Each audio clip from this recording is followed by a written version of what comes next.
جو شخص اپنے گھر والوں کو نہیں سکھا سکتا اس کے لیے دوسروں کو سکھانا ممکن نہیں۔ اپنے دوستوں سے دھوکہ کھانے سے زیادہ ان پر اعتماد کرنا شرمناک ہے۔ برائیاں مسافر بن کر آتی ہے اور مالک بن کر رہتی ہے۔ 3 دوستیاں ایسی ہیں جو فائدہ مند ہیں: راست بازوں سے دوستی، مخلص کے ساتھ دوستی، اور بہت زیادہ مشاہدہ کرنے والے آدمی کے ساتھ دوستی۔ یہ فائدہ مند ہے۔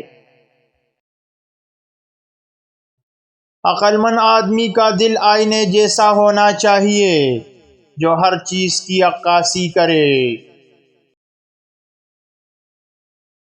جس طرح عیاشی آسانی سے قیاس کی طرف لے جاتی ہے، اسی طرح سستی بھی گھٹیا پن کی طرف لے جاتی ہے۔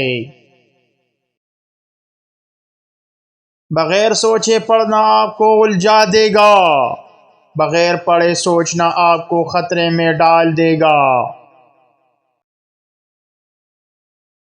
اگر کسی کو جو کہنا ہے وہ خاموشی سے بہتر نہیں تو اس کو خاموش رہنا چاہیے۔ اگر آپ کچھ نہیں کرنا چاہتے تو خود کو دوسروں پر مسلط نہ کریں۔